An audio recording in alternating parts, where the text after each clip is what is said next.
So hi everyone, now we'll talk about the 7 plus cost cards. There are not too many of them, so I'll talk about them slightly differently. Also, the likelihood that they show up next to each other is very rare, so you'll never really see an Imperium roll like this. But I think you'll still ask yourself the question, which one of these cards will win you the game?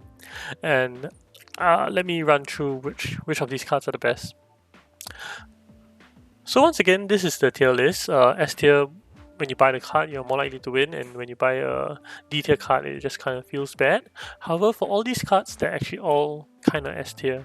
Maybe some are like high A, middle A at times, but mostly they're all S tier. So there's no real point of talking about them in tiers. What I will do, in some sense, is to rank them according to when you should buy them and at what point of time in the game. So this is a very vague uh, it's a very vague gauge. A lot of times it depends on when are you going to shuffle it and when are you going to draw it. So assuming I get the card round 1, right? I'll probably draw it round 2, round 3 if I get the card. Hi, let me interrupt by talking about buying round 1 and then drawing it round 2, round 3. If you buy naturally with 7 round 1, what happens hand 2, right? If you buy one more card, you'll have 11 cards, and when you shuffle it into your deck, when you shuffle your deck and draw 5, right, this power card that you see could be anywhere between hands 3 to hands 5. Okay? Hopefully it's not hand 5. If it's hand 5, it's really terrible. So to mitigate this, what you can do, right, is that if you have a strong buy round 1, in round 2, if you can trigger a draw, you can shuffle the 6 cards, the hand 1 cards plus Jessica into your deck, and you can draw 1. So what that means, right, is that you can draw Jessica or Shai Halud between rounds 2 and round 3. So this is significantly better than between rounds 3 and round 5. So this cascades onwards into the future rounds as well. You get the card round 1, right? I'll probably draw it round 2, round 3. If I get the card round 2, I probably will draw it round 3, round 4, maybe 4, 5. So how many times you actually play the card is what is important. So in round 1, I think there are not many ways you can do this, but it's possible you can get to 7 persuasion round 1. In that case, you have both Shai Halud and Jessica. In this case, Jessica is way better, and you should always gun for Jessica. However, let me talk about Shai Halud. Shai Halud is probably the weakest out of the lot. Particularly because Jessica is so strong. Shai Halud requires a Fragment Bond for the swords to come active, but the trash ability is impactful early.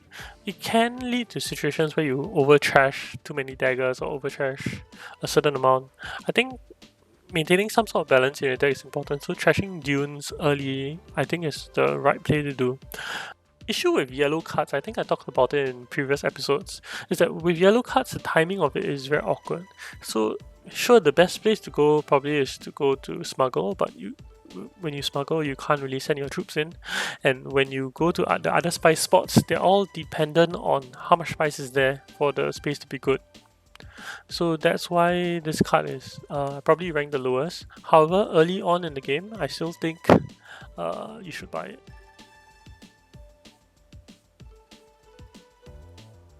So the next card I want to talk about is just Lady Jessica. Lady Jessica gives you 1 bump. Anytime you get 1 faction bump, it is worth half a point. This card is insanely good because it draws 2. Every time you have a card like that, you want to keep playing this card. You play this card and you'll see this card a lot more often. There are many cards that this card allows you to go to many spaces that allow you to draw cards as well, and that will lead to very big buys. And it's very common to see someone who buy Lady Jessica buy other 8 cost cards, like end up buying a Quizets or Chum Directorship because of how easy it is for them to accumulate persuasion. So most of the time you're using the on-play ability. The on-reveal is relevant, but the on-play is so much more powerful. And the faction bump allows you to sneak in to get the spacing friendship early on. It's a great card. I think it's definitely worth early revealing for. If you have opening 7 cards, you can do it and feel quite fine about it. Or you can go to Tech Negotiator and use your ring if you wanna be a bit more risky. But most of the time, round 1, no one's taking it from you unless there's a Helena in the game. So in round 2, right, this is when you're able to buy more cards. I think you have the resources to cash in to draw more cards, and most of the time, because you're drawing your deck, you will have shuffled once and your deck will have a few cards remaining, which causes a reshuffle that allows you to draw this card in the round 3, but if it's not round 3, it's round 4. So uh, in this case, Shai Halud falls down and Chom Directorship immediately goes up. Not that you could buy Chom Directorship in round 1. There are some fringe cases where you can, but yeah, Chom Directorship is strong. So for Chom Directorship, right, it gives you 4 faction bumps, and probably this is the worst time to buy this card, because early on in the game, you want to buy cards that give you good on plays, because you're going to play them more, or good on reveals, and this on reveal is just average. Like, Solari is good early, but it's not something that you are too excited about. But because it gives you 4 bumps, right, 4 bumps is equivalent to almost 4 actions, you know, maybe it's like 3.2 worth of actions, because you don't get the other effects.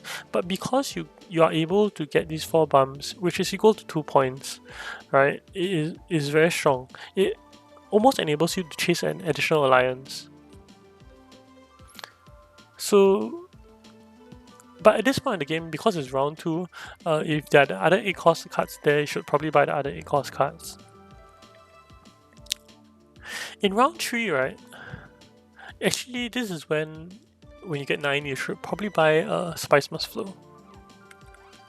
The reasoning behind this is that everything in Dune Imperium amounts to points. So how do you get from whatever you buy to points? So if I buy Shai Halud, what I want to do is I want to win combats that give me points.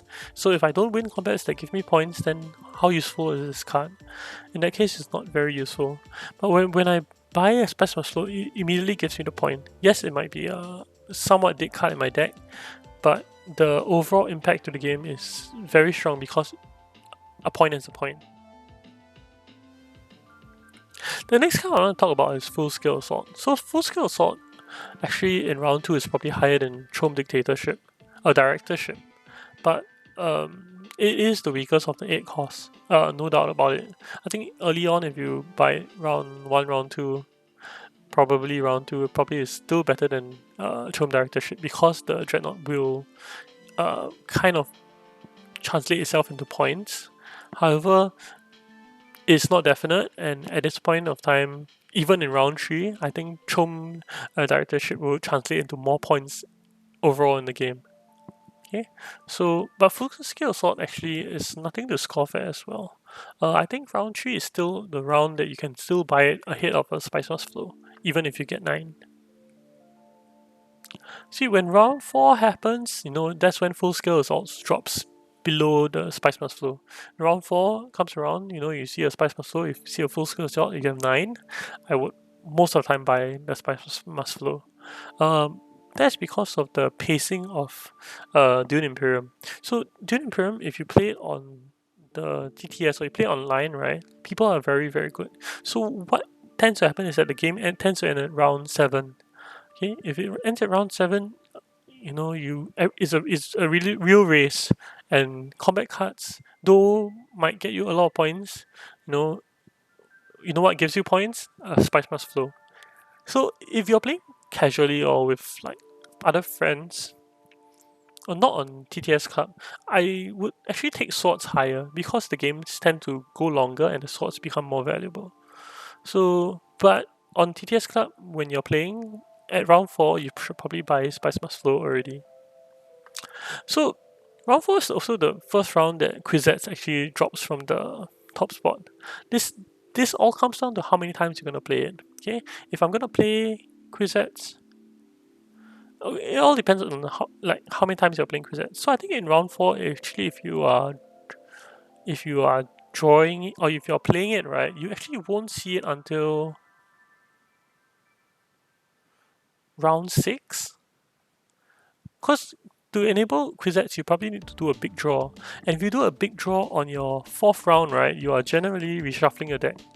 Alright, and so if you're reshuffling your deck, right, then you're suddenly putting another 10 cards or so in front of your Quizzets. So you don't see it until round 6 maybe. So if you can definitely draw it round 5, you should go for it. But there are a lot of cases where you buy this round 4 and you play it once. And if you play it once, it's not better than a Chom Directorship. So I think if you play it twice or 3 times, I think Quizzets twice would probably equal to a Chom Directorship, and 3 times probably is better. So that's the break-even point for Quizet's Hazoret. It's a fun card. I think by it being a fun card, you might just buy it anyway. So round 5 and 6, the cards with on plays drop tremendously, and the Spice on Flow climbs. The reason Chom Directorship stays on top is that it's still equivalent to 2 points. So this is an assumption. So any point of time when you get Chom Directorship and it doesn't give you 2 points, then you start to rate it a bit lower. Okay, and I mean Spice Muscle gives you 1 point, so that's the break-even point. So do take note. Also think about when the points are free. So friendships are always free as long as you commit the resources to it. So leaving friendships open for you to get late is also not too bad. So Spice Muscles is a good buy. So do weigh your decision well. But Lady Jessica and Quizzets kind of drops into yeah. I mean, if you're getting 7 or 8, just try to get to 9. Okay. I think at this point, if you manage to play Quizzets once, it's still better than Lady Jessica.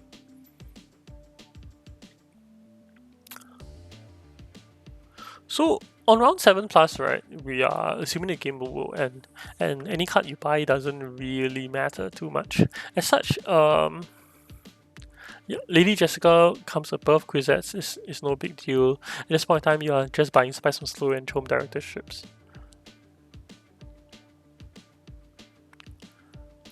So overall, early game you want to prioritize Quizzets, and late game you want to prioritize Chom Directorship. However, I think on round 4 onwards you should be staring at the Spice Must Flow, and yeah, it is a point. It is about 10% into your victory condition. So 9 is magic number, work for it. 8 is good, but you don't see 8 cards too often. But when you do it, they are fun to play. And I think if you're playing a game, and you see these cards on, sometimes you should just buy these cards because you don't get to play with them often, and they are very fun to play with. So even though you might not win the game, you'll have a lot of fun with them. But if you wanna win, you can be disciplined and buy the Spice Must Flow. I hope you enjoyed this video. Stay tuned for the 3-cost one. I hope to put it up in a few days. I think there are some people who have agreed to help me with it. I've come up with a draft already, but I think we're waiting for the group stages to end. So thanks everyone for supporting this channel. See you around.